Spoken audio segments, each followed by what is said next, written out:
They only meant to humiliate an old mother with a glass of water. But they never imagined that table would become the place where their family's history was rewritten. A story of endurance, defiance, and dignity, where one learns that sometimes silence itself can be the most perfect form of revenge. Before we begin this story, let me know where you are listening from in the comments below. My name is Evelyn Carter. I'm 64 years old.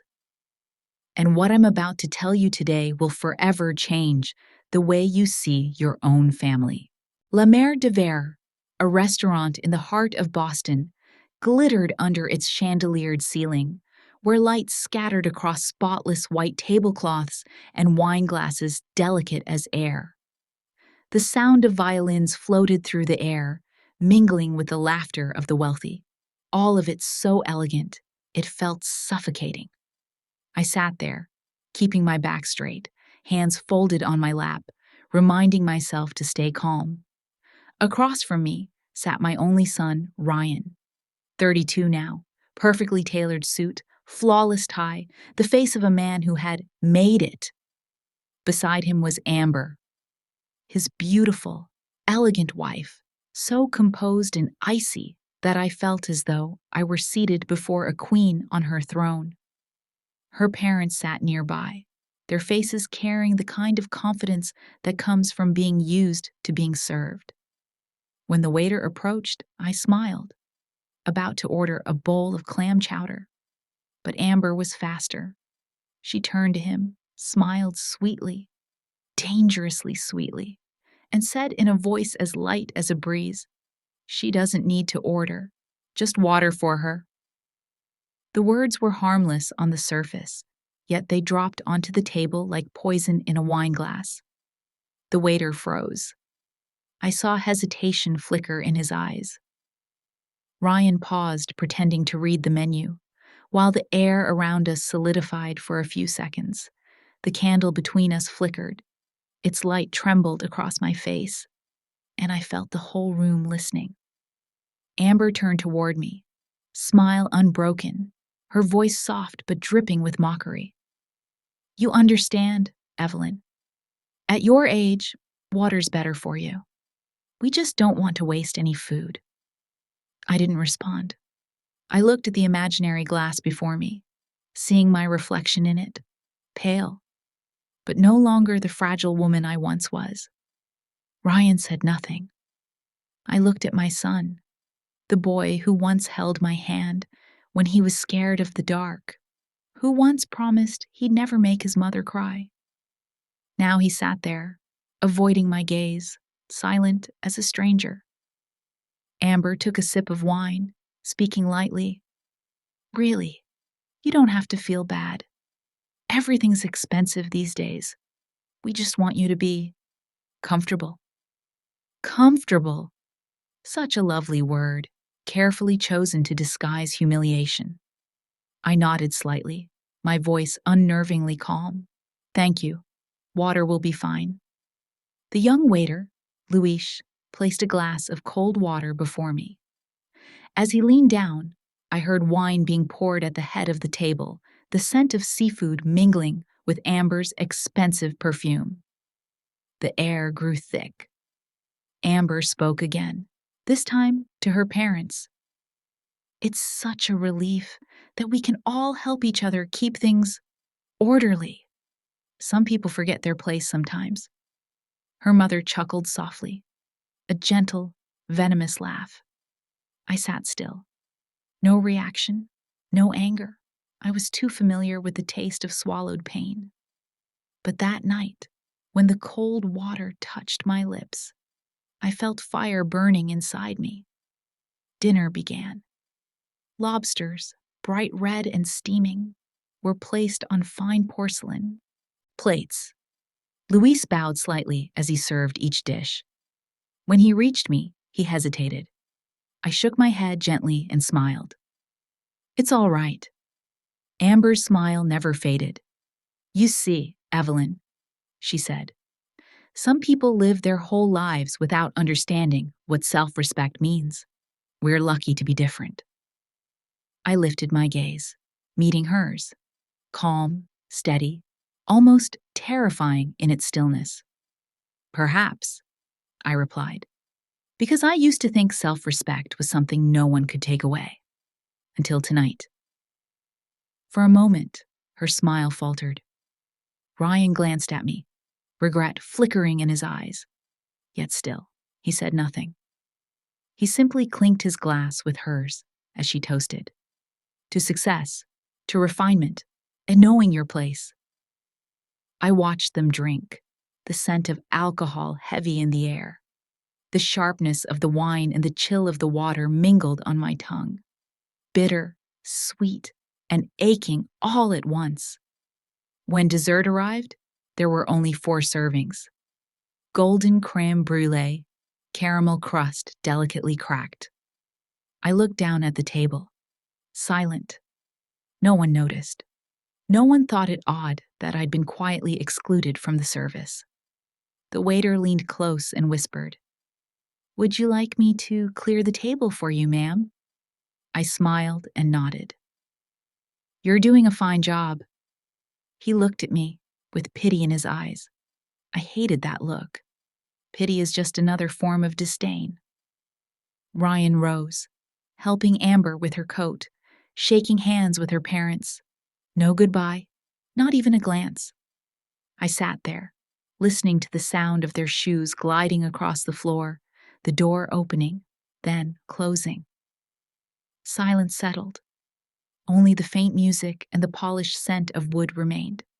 I looked around. The crystal lights reflected in my glass of water, scattering into 1,000 shards. In each fragment, I saw myself. A woman who had spent years being dismissed, forgotten, and now sat here, served with water. But I no longer felt weak. Only a strange, steady calm, a coolness that seeped through my chest, replacing the hurt. I stood up. The chair made a soft sound against the floor. A few heads turned. Curious eyes followed. I didn't care. I adjusted my coat, nodded slightly to Luis, and walked toward the door. Outside, Boston was steeped in cold night air. The wind carried a hint of salt from the harbor. I watched Ryan and Amber's car lights fade into the crowd until they disappeared completely. I took a deep breath, refusing to let tears fall. They thought they had taught me my place, but they didn't know. I had once been at the very bottom, had rebuilt my life from ashes. And from that place, I learned one truth. No one can make you small unless you allow them to. I turned and walked into the night breeze, each step slow but certain. They told me to know my place. Fine. Let me tell you how I got here. The call came on a Thursday morning when Boston's sunlight spilled through the window. Pale, cold, metallic. I was making coffee. The newspaper still open on the financial page, where they spoke of inflation and market instability. Ryan called. His voice was steady, polite, and distant enough that for a moment I thought I was speaking to a stranger. "Mom, Amber and I want to invite you to dinner. At La Mer de Verre. Amber's parents will be there too." I paused for a few seconds, the spoon still in my hand. "What's the occasion?" Ryan hesitated. "Nothing special. Just, we think it's time to talk about a few things." A few things. I could hear the stiffness in his tone, the carefully rehearsed formality. Every word was measured, as if he were afraid of saying something wrong. "All right," I said softly. "What time?" 7 p.m. tomorrow, upstairs, the table by the window." The call ended. It had lasted less than a minute. I looked down at the phone, its screen light reflecting off my face, and suddenly realized that day was October 12th, my birthday. No one mentioned it. No wishes, no flowers, only an invitation to talk in an expensive restaurant. I set my cup down and stood still for a few minutes. Instinct stirred, the kind that comes from living long enough to know when pain is on its way. I knew this wasn't a dinner of reconciliation. It was a performance, a ceremony arranged for me to play the supporting role. The next day, I couldn't focus on anything. I cleaned my small apartment, dusted the frame of Ryan's old photo. In the picture, he was smiling brightly, holding his high school diploma, graduation robe fluttering in the wind. I remembered crying that day, not from pride, but exhaustion. I had worked double shifts for 10 years, cleaning offices late into the night, just to afford Harvard tuition for my son. I had skipped dinners for months, telling myself, if he succeeds, it'll all be worth it. Now I wondered, was it my love that taught him to forget gratitude? That afternoon, I stood before my wardrobe, my hand touching a navy blue dress, the one I'd kept for 4 years since leaving the bank. I still remembered that day. The empty office, the cardboard boxes, the young manager's perfunctory thanks. They said, I should enjoy retirement. I smiled, though I had just enough left to pay the final installment on Ryan's student loan. The dress was all I had kept, not because it was beautiful, but because it symbolized what I once possessed: dignity and the belief that I still had control over my life. I put it on and stood before the mirror for a long while. The face staring back at me was no longer young, but in the eyes there was still something. Not hope, but a quiet resolve not to break before anyone. Should I go? I asked myself. Or should I let them think I'm too weak to show up? But I had learned silence is just another kind of surrender. I would go, not to be welcomed, but to face what they wanted me to believe. When the taxi left the narrow street I lived on, Boston slid past the window. Tall buildings, yellow lights stretched along the Charles River. I sat still, fingers brushing the old photo of Ryan inside my purse. I remembered his voice calling me Mommy, his tiny hand gripping mine as we crossed the street. Now that same hand held a wine glass, and that same voice was used only to schedule appointments. I didn't know what awaited me at La Mer de Verre, but my heart beat slow and steady, as if preparing for an unspoken war. The restaurant appeared in the city lights like a shining jewel. The driver opened the door. The night air bit cold against my skin. I looked up at the glowing sign, a French name I'd never been able to pronounce correctly. The hostess bowed slightly. Mrs. Carter, your table is ready. She led me down a long hallway lined with black and white portraits. Faces without emotion, eyes without warmth. Each step felt heavier, my heels echoing against the marble floor. I saw them before they saw me.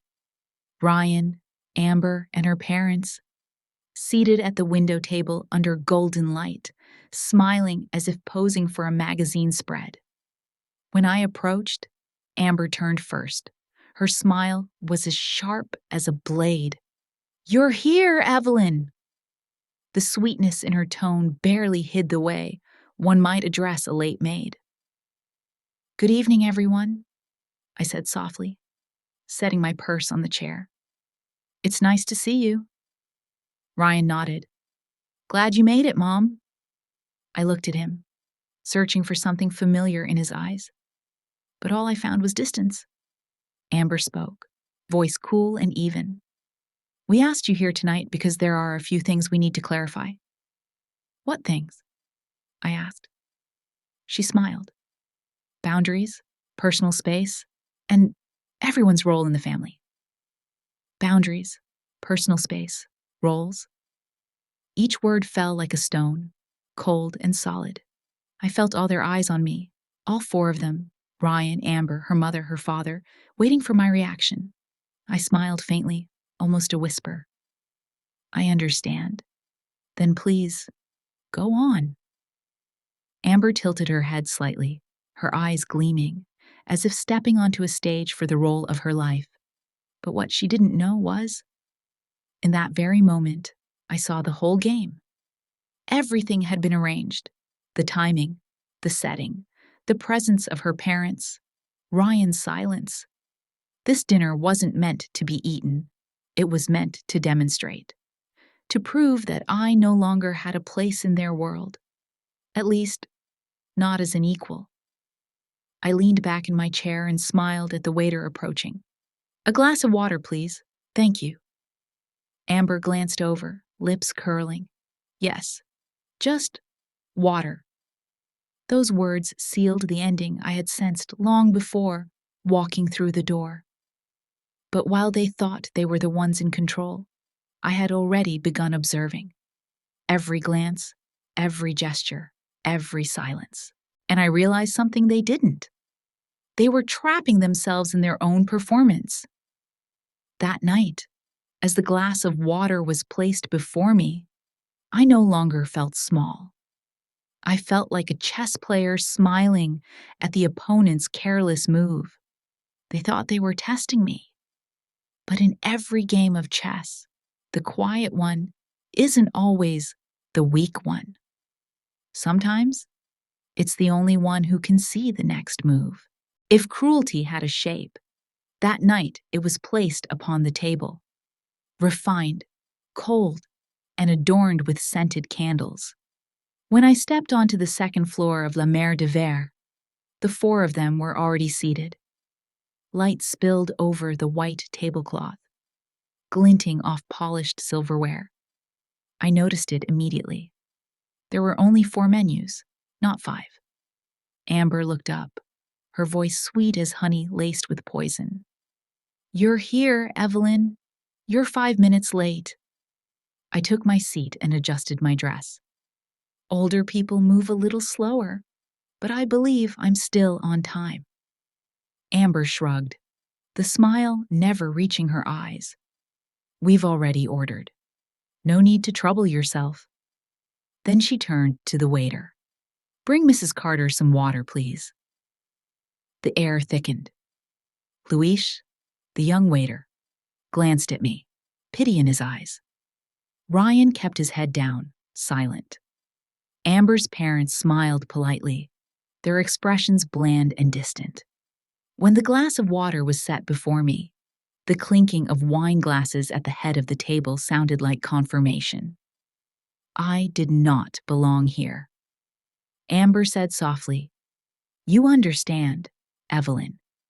At your age, water is the best option. We wouldn't want to waste food. I held the glass, the chill seeping into my fingertips. The candlelight reflected my face on the surface. A tired woman, yes, but with eyes that no longer wavered. Thank you, I replied calmly. Water helps keep the mind clear. Amber's father chuckled faintly. Clarity is good, as long as one knows when to stay silent. Laughter rippled lightly around the table. I did not join. Luis brought out the main course. Bright red lobsters, steaming, the scent of butter thick in the air. The crack of shells echoed like an unspoken line dividing us. I looked at Ryan. He still wouldn't lift his eyes. Amber swirled her wine and said casually, We thought about asking you to contribute to Chloe's retirement fund, but then we realized you probably need to save for yourself. After all, old age isn't easy. A clean strike, bloodless, but it still hurt. They weren't rejecting my help. They were erasing my worth. Luis accidentally spilled a few drops of wine on the white cloth. He panicked, about to wipe it, but I stopped him. It's all right. Some stains are worth leaving. To remember. Amber smiled faintly. You're quite philosophical. I answered, my tone softer than a breeze. Age teaches you to be silent, and to observe. Silence settled like fog. Ryan still didn't speak, his hands clenched tightly, eyes fixed on nowhere, as if wishing to disappear.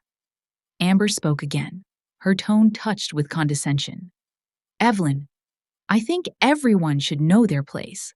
Humility is a virtue, but when it crosses the line, it becomes unpleasant. I smiled. So, you see me as the line? Her parents laughed awkwardly. Luis stood frozen by the corner, wishing himself elsewhere. I noticed every small movement and realized I had never felt more awake. Setting my glass down, I spoke slowly. How interesting. I used to think my place was to teach my son respect. It seems I was mistaken. Ryan finally looked up, our eyes meeting for just 1 second, enough for me to see the flicker of regret there. Amber raised her glass, her smile triumphant. To success, to refinement, and to knowing your place. Ryan clinked glasses reluctantly. As for me, I watched them, calm, detached, as if I'd read the script long before the scene began. I lifted my glass of water, my voice quiet but clear. A toast to those who think they know where others belong. Amber froze, her smile cracking slightly. I stood. The chair made a soft sound against the marble floor. Luis stepped forward, concerned. Are you all right, ma'am? I turned to him with a gentle smile. Perfectly fine. I just realized I wasn't invited here to eat. Picking up my purse, I faced Amber, my tone serene. You're right. Humility is a virtue. Just don't mistake humility for submission. She opened her mouth, but before she could speak, I had already walked away, leaving 4 stunned faces behind. As I passed Luis, he whispered, I'm sorry. I replied softly. Don't be. Let them learn through their own silence. The door closed behind me. The Boston night air hit my face, sharp, cold, freeing. The streets were still bright, but inside me, there was only a quiet, steady darkness. I stopped before the restaurant's large glass window, watching my reflection. The woman staring back was no longer the humiliated guest, but someone who finally understood how cruelty hides behind civility. I whispered, almost like a confession. They thought they were teaching me my place, but really, they just gave me a reason to remember who I am. Pulling my collar higher, I walked into the night. The wind howled through the tall buildings, carrying the scent of salt from the sea. Boston at night was cold and clear, a reminder that every wound can become a weapon if you learn to keep your silence at the right moment. People can only humiliate you if you still need their approval. Tonight, I don't need it anymore. People often say that sometimes silence can be crueler than any word ever spoken. That night, amid the flicker of candles and the polite lies of conversation, it wasn't Amber's insults that broke my heart. It was my son's silence. When I left the table, the room was still filled with the clinking of silverware against porcelain, the dripping laughter of people desperate to maintain their civility. But Ryan, my son, sat motionless, as if turned to stone. He didn't call after me. He didn't stand. I could feel his gaze following me as I walked past, but not a single word escaped his lips. Only a faint sigh, so soft, yet it tore through me like the sound of a door closing forever. Outside, the Boston night was biting cold. The wind cut through my coat, carrying the scent of salt from the harbor and a trace of wine from my hair. I walked along the sidewalk, watching each breath dissolve into the dark like pale mist. Something in me had died, but something else had awakened, still, cold, and sharper than ever. I didn't cry. I didn't feel anger, only emptiness, the kind that comes after years of raising a child on patience and quiet sacrifice. Ryan didn't sleep that night. I knew because the next morning he texted me, "Mom, I hope you got home safe." No apology, no explanation, just a line so hollow it hurt. I stared at it for a long while, then deleted it. Some things, if you have to remind someone of them, were never loved to begin with. I brewed tea, sat in my small apartment, and watched pale sunlight slip through the curtains. The room was silent except for the ticking of the clock. Everything looked the same. The small dining table, Ryan's graduation photo, the potted plant by the window. But the air felt different.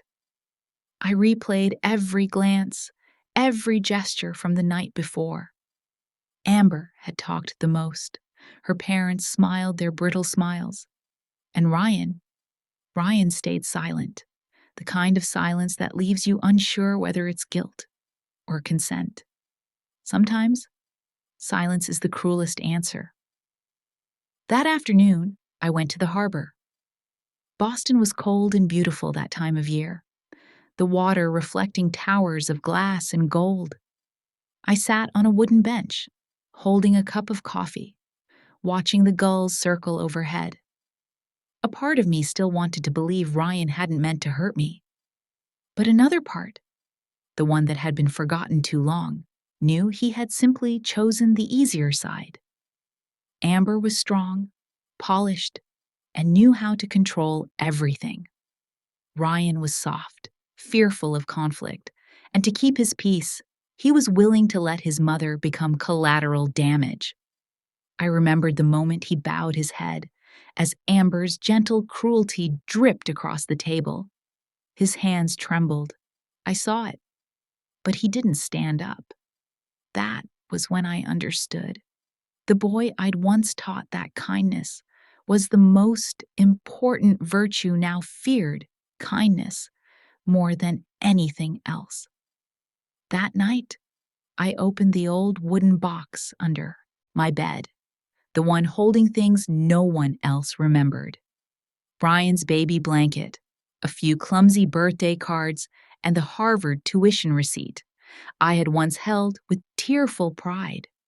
I remembered every late night at work, eating instant noodles, filling out bank slips with his name, believing that if he had a future, my pain would be worth it.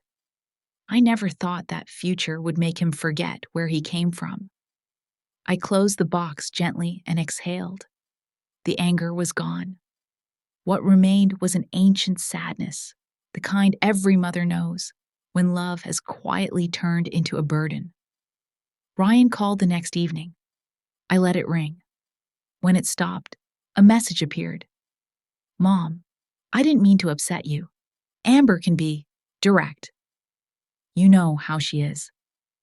I read it slowly, word by word.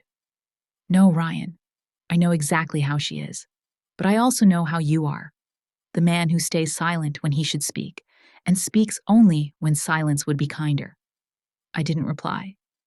Outside, the rain began to fall. Light, steady. Raindrops tapped against the glass, like thousands of unsaid apologies. I poured more tea, took a sip. The mild bitterness spread across my tongue. Perhaps this was what dignity tasted like. Bitter, but bracing. A few days later, I received a postcard from Ryan, a belated birthday card, scrawled in haste. "We love you, Mom. Let's make things right soon." No signature from Amber. I smiled faintly. "We love you." 3 words my son had learned to say like a social courtesy. No longer a sacred promise of blood. I placed the card in the drawer and stepped out onto the balcony. The city below buzzed with life, yet I felt apart from it, as if all the sounds were just background noise to a story only I was still listening to. I didn't know if Ryan realized what had been lost between us. Maybe one day he would, when the peace he bought with silence began to rot from within. I looked down at the street, at the small silhouettes passing by, each carrying their own quiet sorrow. I thought of Ryan, the boy I once believed carried the best part of me, who now carried the weakness I'd tried so hard to hide. Perhaps that was my true mistake. I taught him how to love others, but never how to respect his mother. That night, I turned off the lights and sat in darkness. I pictured that dinner again.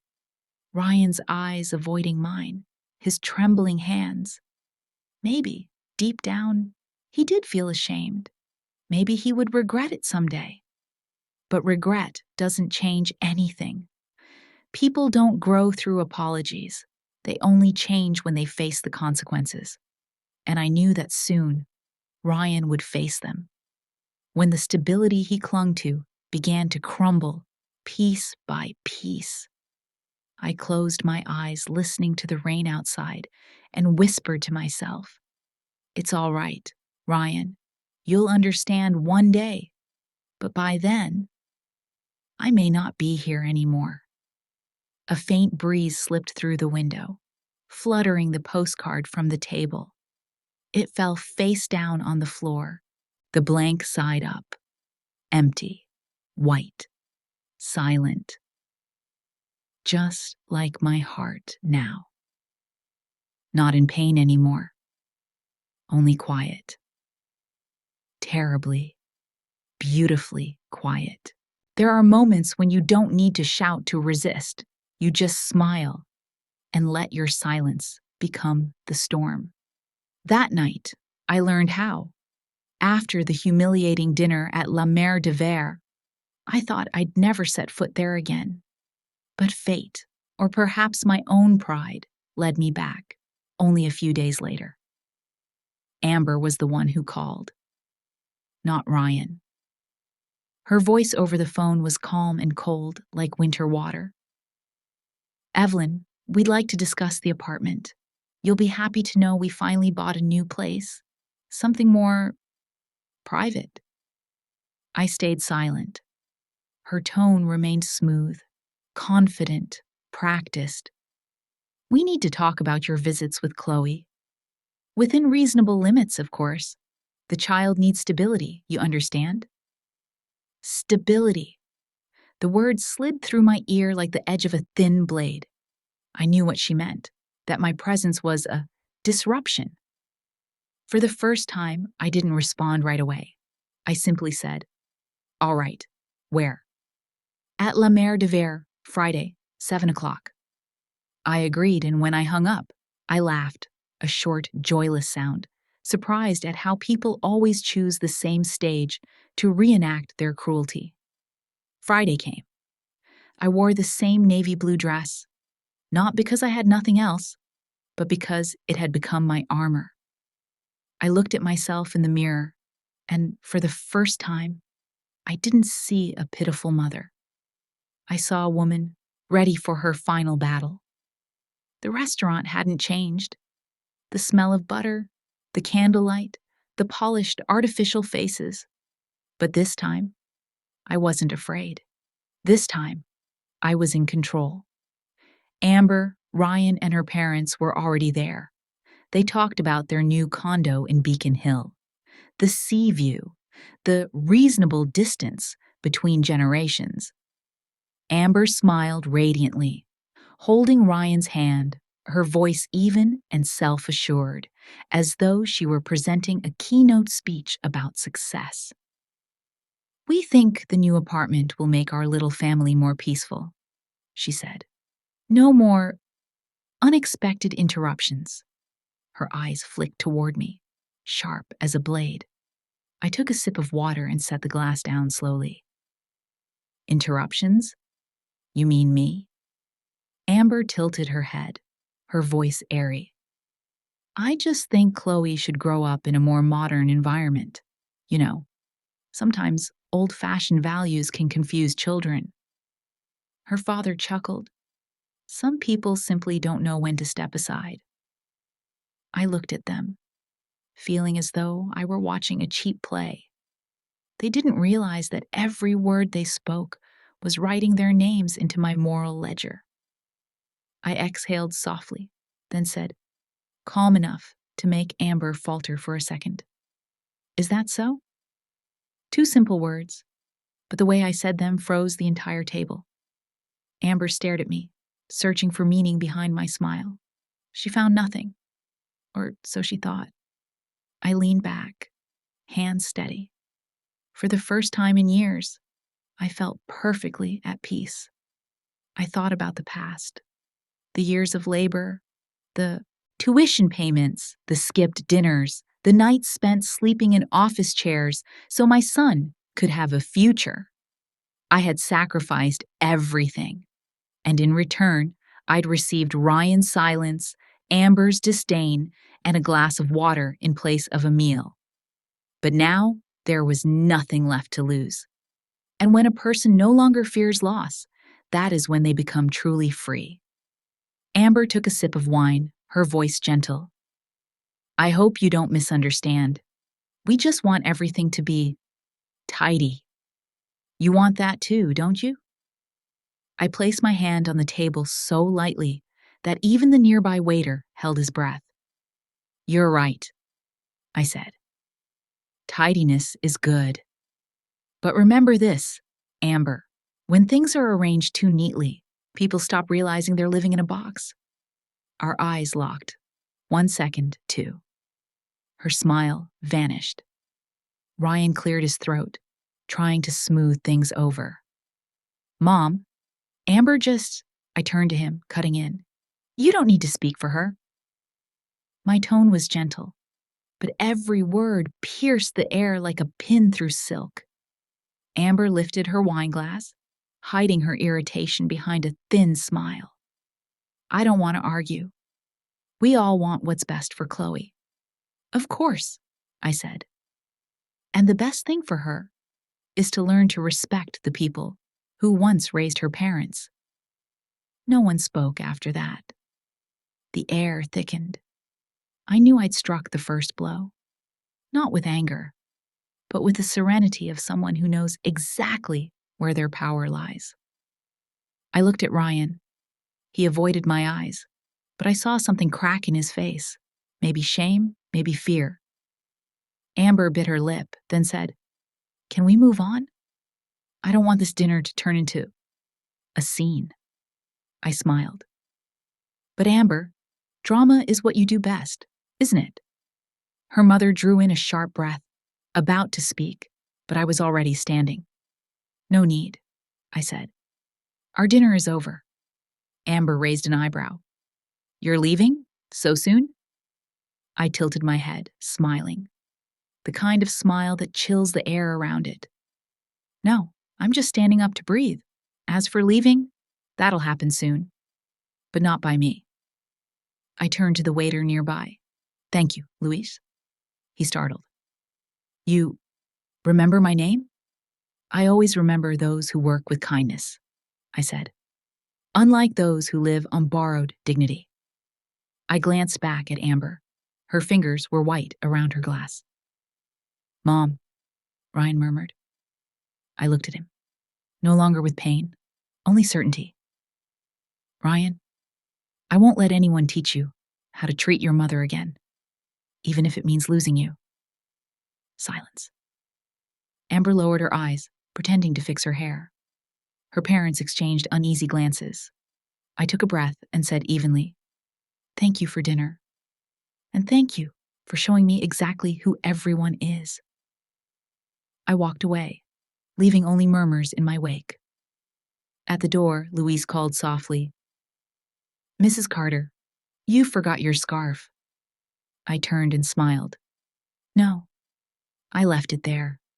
So, they'll remember that some people don't need to take back what's already theirs. Outside, the night wind lashed against my face, freezing, but clean. And inside me, warmth rose like a quiet flame.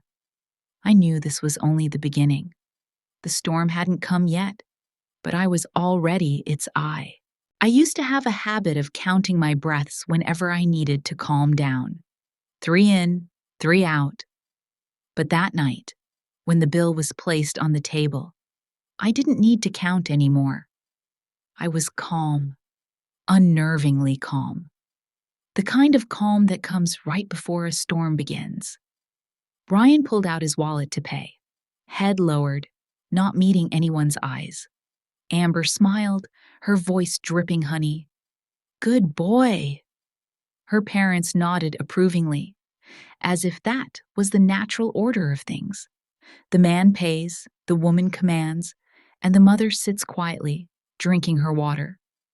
I lifted my glass, the only privilege I'd been given that evening, and set it down. The soft clink of glass against wood marked the moment I decided no one at that table would ever define my place again. Amber turned to Ryan. All done. Tomorrow we'll go see the new apartment. I want it quiet. No more interruptions. I stood. No, I'm not going to the restroom, I said. I just want to see what my kitchen is serving tonight that tastes so terrible. The table fell silent. Amber raised an eyebrow, her tone cuttingly sweet. Your kitchen? For the moment, yes, I replied, and turned to the waiter. Luis, take me to the kitchen. He hesitated, but my eyes left no room for refusal. I walked past Amber. Her perfume was sharp, metallic. Ryan half rose from his seat, but Amber stopped him. Let her go, she said lightly. Old people tend to forget things. I didn't look back. Her words hit the floor like shards of glass, shattered, cold, meaningless. Luis led me down the hall. The sound of the piano faded, replaced by the scent of butter, white wine, and the rhythmic clang of iron pans. The kitchen door swung open, releasing a wave of heat and the hum of people who were actually working. Julian, the head chef, looked up when he saw me. Tall, steady, with gray eyes that missed nothing. Mrs. Carter, he said. Everything all right? Perfect, I replied. But I need to inspect my kitchen. He nodded. He didn't ask questions. Everyone in that kitchen knew I wasn't just someone's mother. I was the woman who had been there since the place was built, who helped fund it, brick by brick, recipe by recipe. I need a favor, I said. Cancel all my appointments this week. I'll be stationed here. Julian blinked. Stationed? Ma'am? Yes, I smiled. I want to see every dish that leaves this kitchen, starting now. He nodded. Understood. I looked around, knives flashing, pans sizzling, tickets printing. The rhythm was metallic, alive.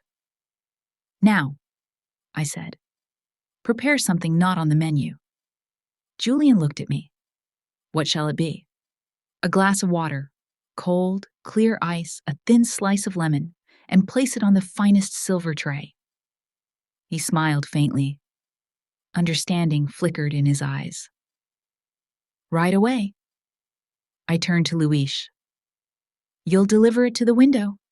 Table. If anyone asks, tell them, the kitchen sends this to the one who taught us what clarity means. Understood? Luis swallowed hard and nodded. Yes, ma'am. Good. And never apologize for your kindness again. He lowered his head. I turned to Julian. You'll come with me. With water? He asked. With the truth, I answered. Julian prepared the tray. The silver gleamed. The water shimmered under the light. Each lemon slice was placed with precision, like part of a ritual. I saw my reflection in the tray. Not a humiliated mother, but a woman who understood the value of silence and timing. We stepped out of the kitchen. Wood creaked beneath my heels. The piano resumed its elegant deceit. Halfway up the stairs, I paused. Above me, the familiar table waited. Ryan turned when he saw me. Amber's smile flickered. I saw a trace of uncertainty in her eyes. I approached, my voice even. Apologies for the wait. I had to check on a few things in my kitchen. Louise set down the tray. The glass stood at the center of the table like a display piece. I lifted it slightly, gazing through the clear water where candlelight fractured like steel. Tonight, I said, we serve this to those who know how to appreciate it. I took a small sip. Cold, sharp, pure, like the moment you realize you no longer need anyone's forgiveness. Amber forced a laugh. And the main course, Evelyn, what might that be? I looked straight at her. I'd say the main course is a lesson in respect. She fell silent. Her parents exchanged confused looks. Ryan lowered his head, his fists clenched. I turned to Julian. Let the office know, I said. Cancel all my meetings this week. Yes, Mrs. Carter, he replied. Amber frowned. You have business? I smiled. Of course. I need to clean my kitchen. It's filthy, though not from food. The air thickened. Ryan shifted, trying to rise, but Amber's hand tightened around his arm. I looked around the table once more, then set the glass down gently. This, I said, is the taste of respect. Clear, cold, worth more than any bottle of wine. The room went silent. I turned and walked away. Louise and Julian followed. At the door, I stopped and glanced back. Thank you for dinner, I said softly. I think, starting tomorrow, someone else will have to learn what it means to know their place. Then I stepped out. The night wind rushed against my face as the restaurant doors closed behind me, ending one chapter and beginning another. A new game had started, and this time, I was the one holding the board. The air inside La Mer de Verre that night was different, heavier, tighter, stretched like a string about to snap. Guests still murmured to one another. The piano still played softly. But somewhere in the room, a cold, invisible current was threading its way through every table. And at the window, where 4 people sat facing each other, silence had taken shape. Amber turned her wineglass slowly, trying to steady her breath. So, you said, your kitchen? She asked, forcing a laugh. Evelyn, you must be joking. You mean you work here? I sat back down, calmly crossing my arms. No, I said. I don't work here. I paused, looking directly at her. I own it. Ryan whipped his head toward me, face draining of color. Mom? What did you say? I tilted my head slightly, my voice even, as if I were discussing the weather. This restaurant belongs to me. The design, the menu, the kitchen staff. I hold the company name, and this is one of 3 restaurants I've built over the past 10 years. Amber froze. Her smile cracked, her lips trembling. That's not possible, she stammered. Before I could answer, Julian appeared. He stood tall, his white chef's jacket immaculate, carrying the quiet authority of someone used to power. He nodded toward me. Mrs. Carter, he said clearly, loud enough for the whole table to hear. The kitchen has completed service. I've also canceled all your meetings for the week as requested. I inclined my head. Thank you, Julian. A stillness descended, heavy and brittle. Amber's gaze darted from Julian to me, then around the room, like someone searching for a door that no longer existed. Julian, she said weakly. What did you just call her? Julian replied firmly. Mrs. Carter, the owner of La Mer de Verre.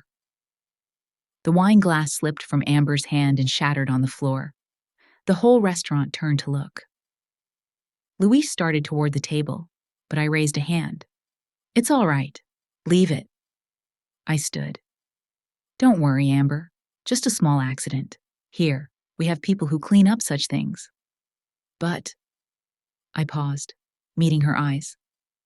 For what's broken inside a person, sometimes there's no one who can. Ryan was silent.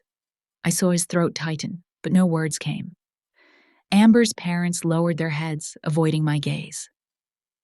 Ladies and gentlemen, I said evenly, I apologize that this evening didn't go as planned. But perhaps I should thank you for reminding me what it feels like to be underestimated. I lifted my glass of water. That feeling, it helps you remember just how far you've come. Amber tried to smile, her voice hoarse. If you really own this place, then why did you let us treat me like a stranger? I finished for her, smiling. Because I wanted to see how you'd behave without titles or money to impress. The room fell silent. Ryan finally spoke, his voice cracking. Mom, I didn't know. You never told me. I didn't need to, I said. I never wanted you to live off my success. I wanted to see who you'd be when you thought I had nothing. My eyes shifted to Amber. Now I know. Her hand clenched, nails pressing into her palm.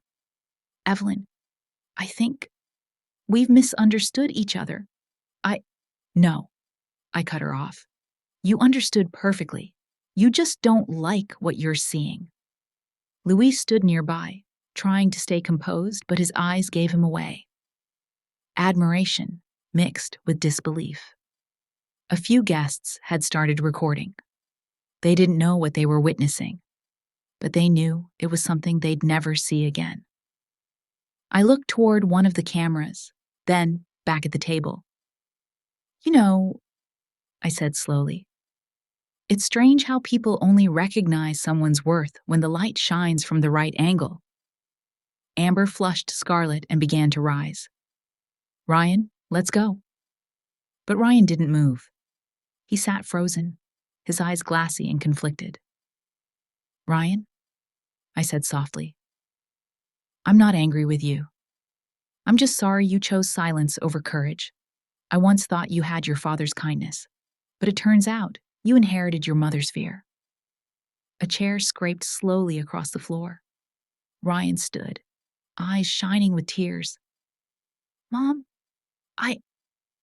I didn't know you. I lifted a hand to stop him. You don't need to say anything. Regret isn't an apology, Ryan. It's just the first step toward understanding what you've lost. Amber straightened, gathering her poise like armor. Evelyn, you may think you've won tonight, but money doesn't change how people see you. I tilted my head. You're right. Fortunately, I don't need to change how you see me, because from now on, you'll be looking up. The words hung in the air like a crack of thunder. For a moment, no one moved, and then, from somewhere near the bar, a single person began to clap, then another, and another. The sound grew, soft but steady, echoing like waves through the room. I bowed my head slightly. Thank you, everyone. We hope you have a truly memorable evening. Julian stepped beside me, murmuring, Would you like me to escort them out, ma'am? I shook my head. No. Let them find their own way. Everyone has to walk through that door. The only difference is whether they leave with dignity or without it. Amber's face had gone pale. Her parents rose silently, clutching their bags. Ryan stood motionless, caught between two worlds. I looked at my son. When you're ready to be a man, come find me, I said quietly. For now, go. He said nothing, just lowered his head and followed Amber out. I sat back down and finished my glass of water, the only thing they'd ever allowed me to have. Now, it was the drink of a victor.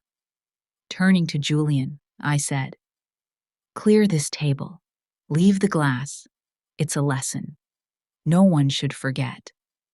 He quite nodded. Yes, Mrs. Carter. I rose. Light from the chandelier fell across my face, reflecting off the clear water still on the table. In it, I saw myself, the woman they once tried to belittle, now sitting exactly where they said she didn't belong. There are moments when time seems to stop, when the red wine glass hit the floor and shattered, its sound mingling with the heavy silence that filled La Mer de Verre. I knew the truth had finally come to be named. I rose slowly, my eyes sweeping across the room, pausing on each stiffened face. "Let me make this clear," I said, my voice calm but weighted, every word deliberate. "This restaurant, along with its two sister locations in Seaport and Back Bay, belongs to me.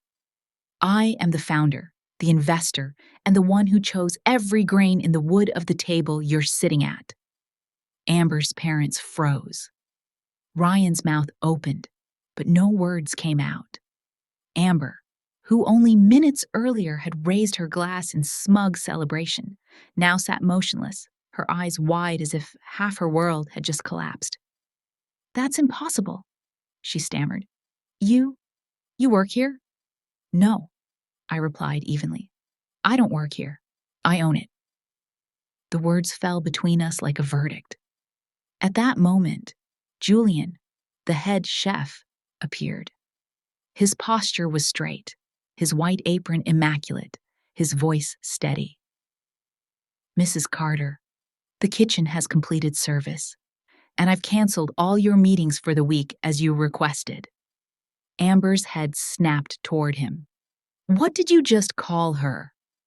Julian spoke clearly, each word cutting through the air. "Mrs. Carter, the owner of La Mer de Verre." A ripple of murmurs spread across the dining room. Guests turned to look. A young waiter froze mid-step, his tray trembling. Luis, the one who had served us earlier, stood near the wall, wide-eyed. Amber forced a laugh, brittle and false. "Evelyn, this must be a joke. If it's true, then well done. You kept a secret all these years, just to make us—" "No," I interrupted, my voice low but sharp. "I kept it to see exactly what I've seen tonight. When people think they're speaking to a poor old woman, their true nature comes out." She said nothing. Her smile was gone, replaced by the pale, hollow mask of realization. Ryan's voice cracked. "Mom, are you really—" I turned to him, my gaze softening, but my tone unyielding. "Yes. And you would have known that if you'd ever asked. But you didn't, Ryan, because you trusted how others saw me more than you trusted your own mother." Amber tried to recover, voice trembling. "Evelyn, perhaps we've gone too far. We only wanted what's best for Chloe. What's best for Chloe?" I said with a thin smile, the kind that can cut. "If you truly cared about what's best for her, you wouldn't have taught her to look down on people. You wouldn't have made her believe that only the rich, the polished, the powerful are worth listening to." Amber's hands clenched on her lap. "You're exaggerating." "No," I said coldly. "You are. Too arrogant, too sure that power can be bought with a credit card and a charming smile." My father cleared his throat, trying to regain control. "Mrs. Carter, perhaps this is all a misunderstanding. My daughter didn't mean—" "Thank you," I said, cutting him off. "But I don't need anyone to speak for me. I've heard enough." The room went silent again. The distant piano continued to play, soft, almost sorrowful, as if someone were trying to soothe a wound that could not be soothed. I looked around the table.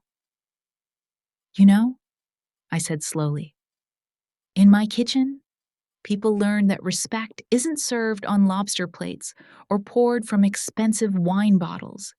It's in how you say thank you to a waiter. It's in waiting until everyone has their meal before you start eating. And tonight, At this table, I've seen that respect disappear entirely. Amber gave a short, shaky laugh.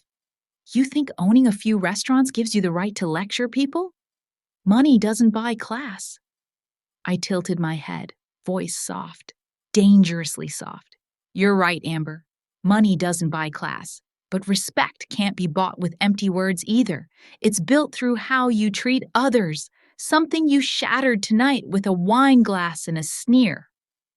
Ryan rose slowly, stepping toward me. Mom, I'm sorry. I didn't know you'd done all this. I raised my hand to stop him. You don't need to be sorry, Ryan. Regret isn't something you say. It's something you do. When you're brave enough to stand for what's right, not for me, but for yourself, that's when you can come back and speak to me. Amber's breath came fast, eyes flashing. What do you want from me, Evelyn? I met her gaze, calm and unblinking. I want nothing. I just want the truth to sit where it belongs. You once said, just water for her. And now, here it is. The only thing on this table pure enough to deserve its name. I lifted my glass of water. The light caught it, turning the surface to silver. This, I said, is the taste of respect, cold, clear, and never dishonest. Amber stared at me, speechless. Her parents rose awkwardly. I think we should go, her mother whispered. Yes, I said. You should. Because this table no longer has room for those who forget the simplest rule of civility. When someone invites you to sit, you bring respect, not judgment. Amber grabbed her bag, face pale. You'll regret this, Evelyn. I smiled faintly. Maybe, but I'd rather regret the truth than live forever silenced to please someone else. Ryan's eyes glistened. Mom, can I? No, Ryan, I said quietly. Don't stand by me just because I'm strong tonight. Stand by me when I'm weak, like that night you didn't. Don't make the same mistake twice. Silence swallowed the room. Phones lifted, cameras flashed. They didn't need the full story to understand what they were witnessing. Authenticity, rare and unfiltered. I turned to Julian. Clear the table, I said softly, but leave the glass. I want everyone to remember. This is where dignity was dismissed and reclaimed. He nodded, eyes gleaming with respect. I faced Amber one last time. Tonight you've taught me something. About vanity, about empty pride. And in return, I'll teach you this. Never try to diminish someone's worth just because you're afraid of what their reflection shows you. Amber lowered her gaze, saying nothing. She tugged Ryan's arm, and together they left. The sharp clack of her heels against the floor echoed like a confession. I sat down and finished the last sip of water. Cold, but sweet. Freedom, I realized, always tastes a little like that. I looked around the room, at strangers with eyes full of quiet awe. No one spoke, but they didn't need to. They understood. Some lessons don't need chalk or blackboards. They are carved in humiliation and silence. That night, La Mer de Verre was no longer a restaurant. It became a stage. And I, the woman once told to drink only water, stood beneath the lights as a living witness to what people often try to forget. Dignity doesn't die from humiliation. It only sleeps until someone calls its name. Ryan was still standing beside the table. Amber had taken a few steps toward the door, but she stopped when she heard me say, "Wait." The whole room turned. I didn't have to raise my voice. I only spoke loudly enough for them to listen. I have something to say, I began, calm but unwavering. Not just to this family, but to anyone who has ever believed they had the right to look down on someone else? Amber turned back, eyes drawn tight like a wire about to snap. What more do you want? She spat. I didn't look at her. My eyes were fixed on the clear glass of water still sitting in the center of the table, catching the light like a quiet reminder. I want to tell a story, I said. A story about a woman who once scrubbed these floors during the restaurant's first year. The room went still. I spoke slowly, as though each word was a shard of glass I was carefully lifting from the past. At that time, I had nothing, only calloused hands and a son in college. I cleaned up trash, wiped tables, worked night shifts. Sometimes I fell asleep on the kitchen counter. Julian was just a young line cook then. He always left a cup of tea for me after closing. I remember once he said, "Mrs. Evelyn, if you were the owner, I'd work for you forever." I smiled softly. And he kept his promise. Amber exhaled, her voice thin and trembling. Touching story, but what's your point? To remind you, I said, that real strength doesn't come from money. It comes from the ability to rise after being stepped on. You could take away my meal, but you could never take away my self-respect. I looked directly at her. Tonight, Ms. Amber, you and your parents, and even my son, didn't just humiliate me. You humiliated yourselves. Because when a person forgets how to show respect, there's nothing left in them worth keeping. Amber's parents lowered their heads. She whispered, "We only wanted what's best for Ryan." Best? I repeated, letting out a quiet laugh. If that's your idea of good, then your goodness is cheap, wrapped in arrogance and self-satisfaction. I stepped closer to the table, my fingertips brushing the cold glass of water. Do you know which table the mayor of Boston usually sits at? Table 3, in the corner. The CEO of Ryan's company dines here every week. They all know my face. But tonight, Amber, you gave them a lesson worth remembering.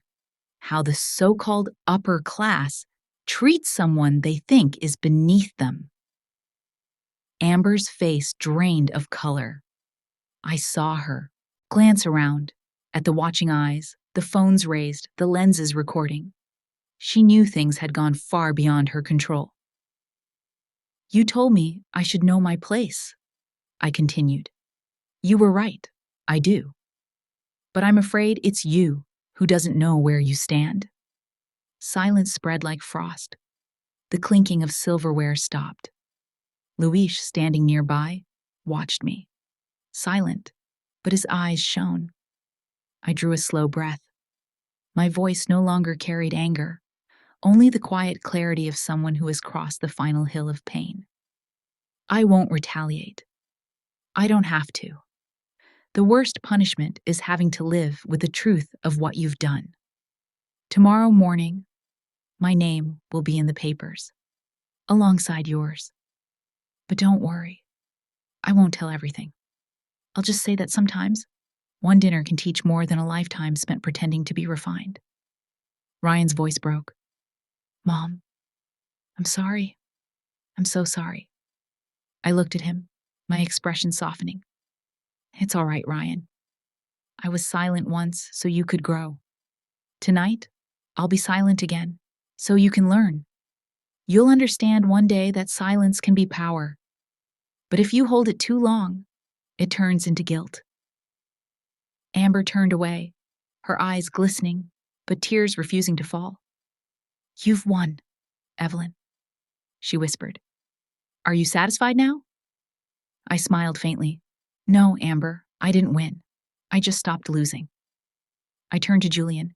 Show them out, please, politely. No one needs to leave here more humiliated than they already are. He nodded and gestured to Luis. Amber's parents left first, wordless. Amber pulled on Ryan's arm, but he shook her off. He looked back at me, his eyes a blur of regret and heartbreak. Mom, can you ever forgive me? I placed a hand on his shoulder and squeezed gently. Forgiveness doesn't mean forgetting, my son. It means I choose to love you more than the hurt you caused. Ryan bowed his head, tears falling. Amber stood beside him, silent. I knew she was breaking inside, not from shame, but from finally understanding what it meant to be small. I turned to Julian. Keep the glass, I said. Display it in the case by the bar. Label it. The price of dignity. Priceless. Julian nodded, lips pressed tight. Luis wiped the tray, his eyes red. I walked toward the window. Snow had begun to fall, soft and silver under the lamplight. Boston's winter had never looked so peaceful. I closed my eyes. My own voice echoed back to me, calm, resolute, eternal. They told me I should know my place. Fine. Now I do. My place is wherever I choose to stand, and I choose to stand tall. I turned one last time toward the table. Only the glass of water remained, clear, glimmering under the light, reflecting my face. No longer the mother who had been humiliated, but the woman who had reclaimed every ounce of her dignity. That dinner was not a confrontation. It was a graduation, from pride, from pain. And I, Evelyn Carter, walked away the only one with her heart still whole. That night, after everyone had left La Mer de Verre, the restaurant sank into a rare kind of stillness, the kind that only exists after a storm. The golden light reflected off the wooden floor, spreading out like stains of memory. I sat there alone, surrounded by the fading scent of wine and seafood. The glass of water remained, the only thing unspilled, unbroken, uncolored. I poured a little more water from the crystal carafe, watching the droplets fall, listening to their soft, familiar clicks. For the first time in 10 years, I felt a peace that wasn't empty. It was full, as if every wound in my heart had been stitched together by light. I took out my phone. A new message appeared. Mom, I'm sorry. Not for your money. For forgetting who you are. I'll earn back your respect someday. Ryan. I read it 3 times, then set the phone down. I didn't reply. Not because I couldn't forgive, but because sometimes silence is the only way to let an apology truly echo inside the one who speaks it. I stood and walked toward the window. Outside, Boston slept beneath a thin layer of snow. Streetlights shimmered on the glass, reflecting my image. An older woman with silver hair, a face marked by time, but eyes still alight with faith. 10 years ago, I had chosen humility, to step away from the noise of parties and prestige, only to learn that happiness lives in the quiet act of keeping one's dignity, even when no one is watching. Tonight, I knew that choice had been right. The next morning, I returned to the restaurant early. Julian was already in the kitchen, inspecting the day's deliveries with his team. When he saw me, he smiled, a look of respect that needed no words. Ready for a new day? He asked. I'm always ready, I said. But today, there's something new I need to do. I went into the small office behind the kitchen and opened a drawer. Inside was an old folder. On its cover was a photo of me with Chloe, my granddaughter, the little girl who used to hug me every night and whisper, Grandma, I want to grow up to be like you. I brushed my fingers over her face in the picture. I'll leave you a kinder world, I whispered. Then I called my lawyer. Good morning, Mrs. Carter. His warm voice answered. What can I do for you? I want to establish a scholarship fund. I said. Call it the Chloe Foundation. It's for single mothers who want to return to school. The funds will come from the revenue of my 3 restaurants. There was a pause on the other end. Then he said gently, Are you sure? That's a significant portion of your estate. I'm sure, I replied, my voice firm. Money can't hold people's hearts, but compassion can save a generation. When I hung up, something inside my chest felt lighter, as if my entire life had finally found its destination. By noon, Luis came to see me. He still looked a little shy after last night. Mrs. Carter, he said softly, I wanted to thank you. Not for the job, but for making me believe that kindness still matters. I smiled. Value never disappears, Luis. It just gets buried under the noise of people who think they're smarter than everyone else. He lowered his head. I'll work harder. I won't let you down. Just work with honesty, I said. You don't need to prove anything. You only need to keep the best part of yourself intact. When he left, I looked around the kitchen, the place where it had all begun, and where I had finally found myself again. The sound of knives chopping, oil sizzling, the quiet laughter of young cooks. Life went on, as if last night were just another chapter in a long human story. But for me, it was the chapter, the one where dignity found its way home. I left the restaurant that afternoon, a folder tucked under my arm. The winter wind brushed my face, but I didn't feel cold. Each step along the cobblestones of Beacon Hill carried the rhythm of a beginning. I had walked through years of being dismissed, misunderstood, forgotten. And now, I was walking into something new.